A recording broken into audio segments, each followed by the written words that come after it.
En fait, c'est une rencontre des acteurs de la société civile pour la restitution de la COP22. Vous savez tous ici qu'après la rencontre de Paris, il y a eu un accord et l'accord a suscité beaucoup d'espoir.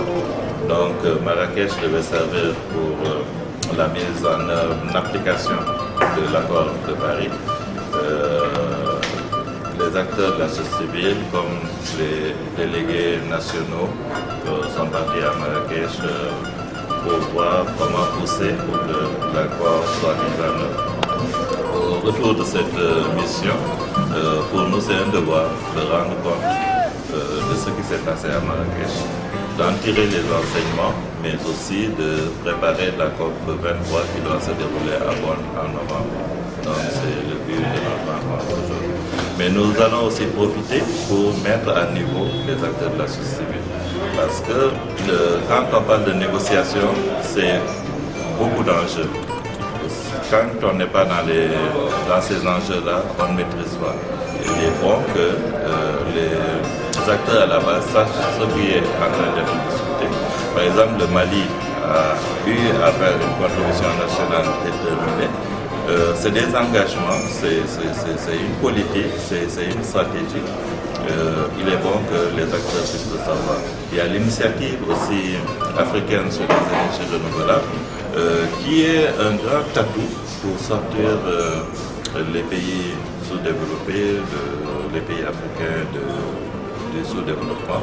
Donc c'est pas partagé aussi. Pour nous, c'est important d'en parler. Comme la politique énergétique du Mali. Et puis les aspects de financement. Il y a un fonds vert qui est spécifiquement destiné au financement climat. On ne connaît pas le processus. Il était bon qu'on appelle des panélistes d'éminents experts du Mali à venir présenter tous ces processus-là et que les acteurs de la société puissent s'approprier cela et pour faire bouger les choses. Parce que c'est à la base normalement que les choses doivent bouger. Quels résultats attendu ici de cette activité? Que les acteurs de la société civile aient vraiment leur capacité renforcée, qu'ils sachent réellement ce qui s'est passé à la COP22, mais qu'on ait aussi des orientations à travers des recommandations, une note de position pour pouvoir défendre aussi d'autres arguments par rapport à la COP23.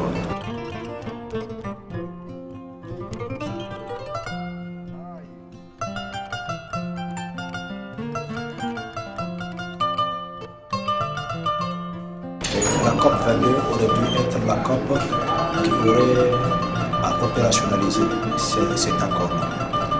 Parce qu'il y avait un certain nombre de questions à clarifier et qui concernaient les questions d'adaptation, pertes et dommages, les questions de financement, les questions d'énergie, mais également les questions d'agriculture. Donc les discussions qui ont été menées dans le cadre de ces différents mécanismes ont eu des résultats tantôt mitigés, tantôt bons. C'est ce qu'on va essayer aujourd'hui de partager avec les acteurs.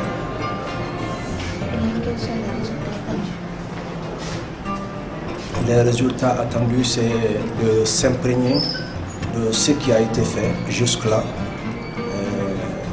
de retenir les défis qui restent à relever et d'en sortir les recommandations qui permettront aux acteurs demain à la COP23 qui va se tenir à Bonn de pouvoir mieux se positionner, de pouvoir mieux discuter en vue de faire en sorte de prendre en compte la voix et les besoins des communautés les plus vulnérables au changement climatique.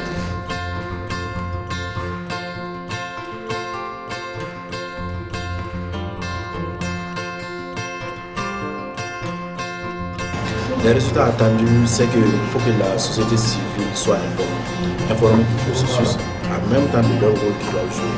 Parce que l'État civil ne peut pas tout faire, c'est les engagements qui sont énormes, et surtout que c'est les populations à base qui subissent les effets des changements climatiques.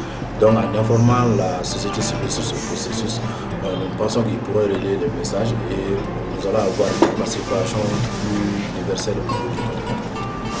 Merci. Comme vous le savez, la CDN, c'est l'engagement que le Mali a pris sur la scène internationale pour réduire ses émissions de gaz à effet de serre et en même temps s'adapter aux effets néfastes des changements climatiques. Donc aujourd'hui, nous sommes en train de mettre en place une cellule de suivi des différents projets locaux qui seront élaborés à cet effet. Donc ça sera une sorte de comité interministériel qui va d'abord engager, inciter les différents ministères à proposer des projets qui vont réduire les émissions de gaz à effet de serre et en même temps mettre en place un système de suivi et de rapportage de réduction de ces émissions.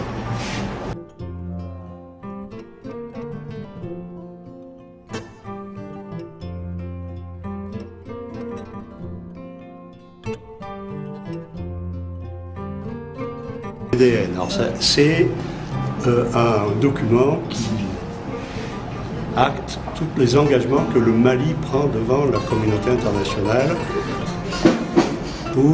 sur les efforts qu'il va faire pour réduire ses émissions de gaz à effet de serre. Alors ça concerne le domaine de l'agriculture, le domaine des forêts, le domaine de l'énergie essentiellement. Et donc on est dans ce qu'on appelle l'atténuation des effets des changements climatiques.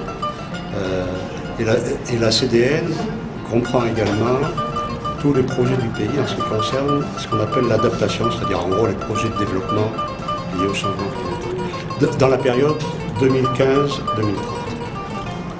comme tous les pays de la planète.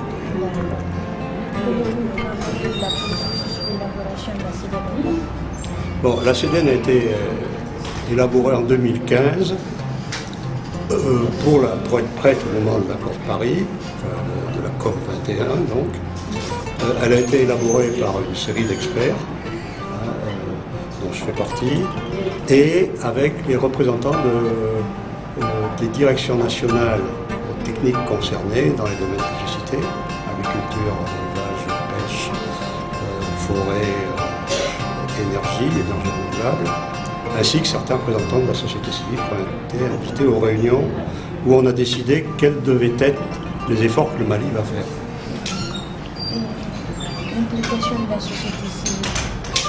Écoutez, c'est maintenant, je pense qu'on entre. Alors, la société civile a été impliquée par ses représentants qui ont participé aux réunions d'élaboration de cette contribution nationale. C'est maintenant qu'on entre dans le vif du sujet, c'est-à-dire que cette contribution nationale présentée à l'accord de Paris a été actée par la Convention internationale sur le changement climatique, comme celle de tous les autres pays. Et l'accord de Paris est devenu effectif en novembre 2016, à peu près un peu avant la COP 22 qui a eu lieu à Marrakech. Donc maintenant, cette contribution nationale déterminée est devenue non pas une prévision, mais un engagement du Mali. Donc on est en train d'entrer dans cette phase. C'est maintenant que, effectivement, il va falloir travailler avec la société civile, et c'est ce qui est en cours de montage, simplement. Et sans la société civile, je pense, et sans la contribution des populations et des communes, on n'y arrivera pas parce que les efforts sont tellement ambitieux qu'il faut démultiplier les moyens techniques des services techniques de l'État.